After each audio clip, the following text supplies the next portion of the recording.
What we rep, Lafayette Jeff, Broncos, let's go. All cash, no brakes, LJ for air, let's play. What we rep, Lafayette Jeff, Broncos, let's go. All cash, no brakes, LJ for air, let's play. What we rep, Lafayette Jeff, Broncos. Welcome to the postseason edition of the All Gas No Brakes podcast. To my right, head coach Pat Shanley. Another win. Yeah. Tell you what, man, Muncie Central was what we thought they were. They were a very much improved football team from the last time that we'd seen them. Their coach is doing a heck of a job. We started out, little bit flat, but they had a good game plan and had a couple of, I guess the ball bounced their way a couple of different times in that first half. But to our kids' credit, there was no panic, and we came out in the second half and did what we needed to do, again, against a good football team. So, yeah, I was proud of that win at, NCC Championship, back-to-back seasons. So that's something we're certainly proud of, and looking forward to getting the postseason rolling, Moody.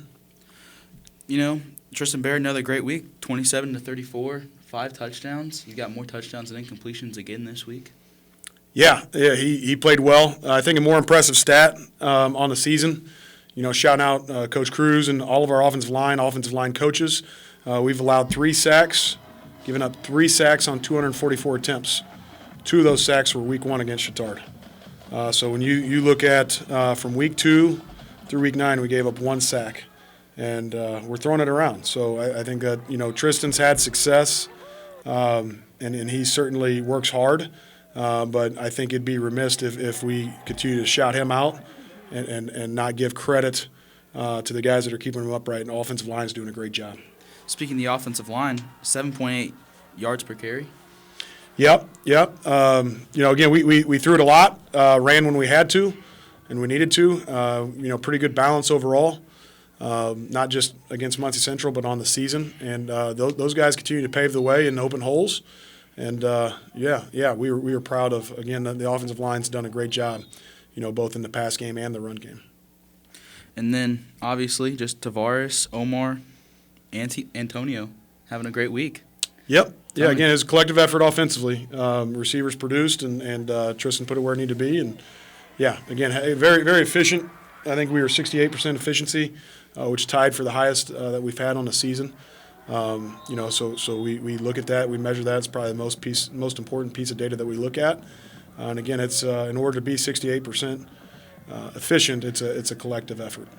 And just like a guy like Tony White getting a touchdown, that touchdown really mattered at the time. Was that like a feel good moment for you as a coach? Just like in that moment? Yeah, man. Tony works hard. He does a lot of the dirty work. Doesn't complain.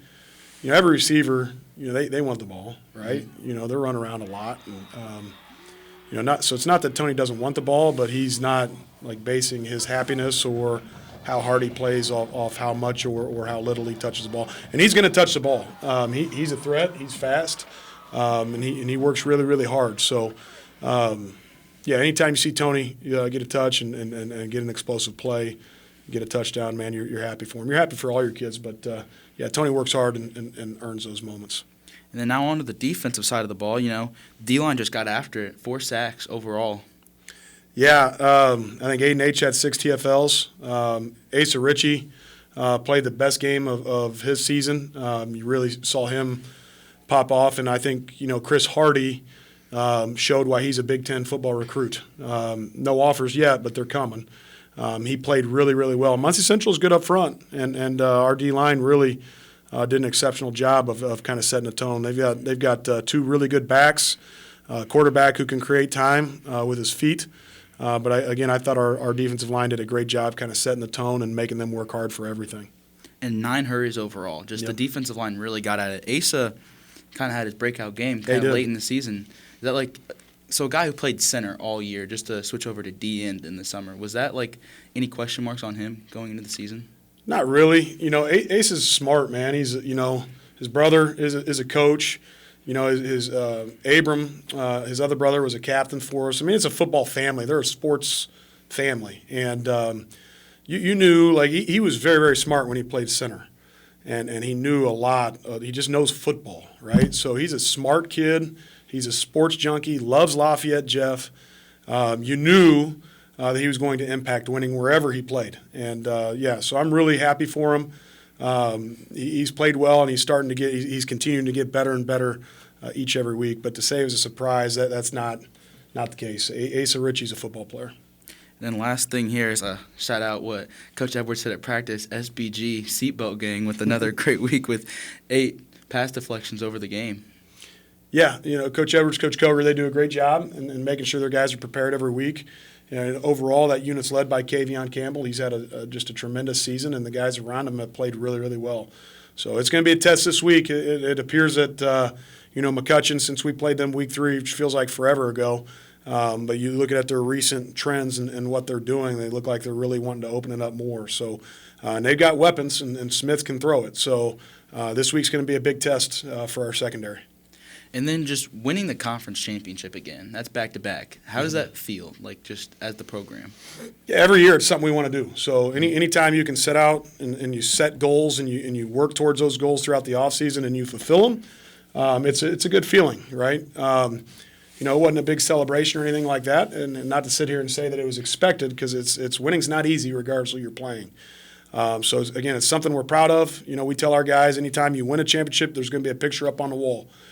So down in the auxiliary gym, this team, this group, will have their picture to last a lifetimes, and that's a big deal, and that's important, right? We want and we hope that all of you guys are going to come back and reside in Lafayette. It's a great community. It's a great place to raise a family.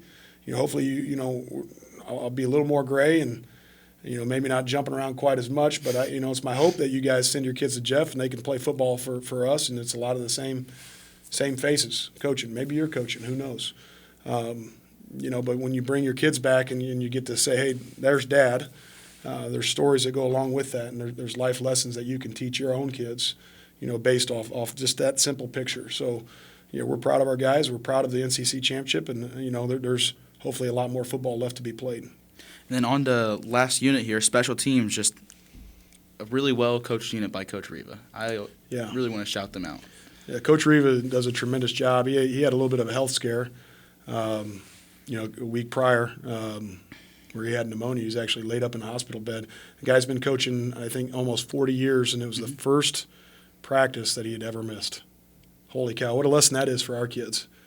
You know what I'm saying? I guarantee you for all 40 years that guy didn't feel good. But I tell you what, we're fortunate enough to have Tom Riva here coaching our special teams. Our kids play really, really hard for him, and he just does a tremendous job, and the staff around him does a tremendous job. Madden Gifford continues to excel. Nate, he's put together a great season, works hard at it to perfect his craft. Bobby had a really, really good punt.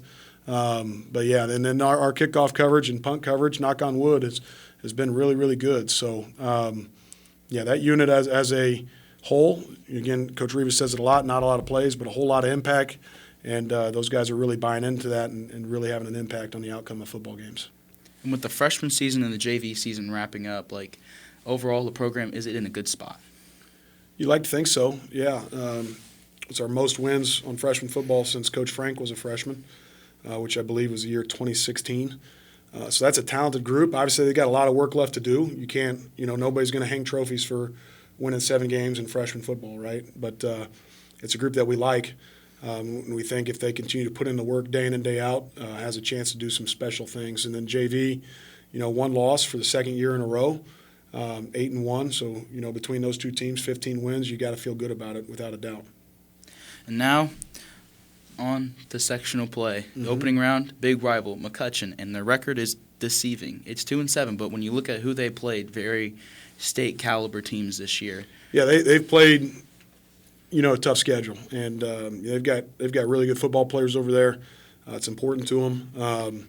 So in all reality, you know this, and you've heard us say this a lot over the years. When it's playoff time, everybody's 0-0, right? So throw the records out. The last time that we went to the south side of town to play a football game, we were in a dogfight, and we don't expect this to be any different. They're going to be prepared. They're going to be ready, and we had better be as well.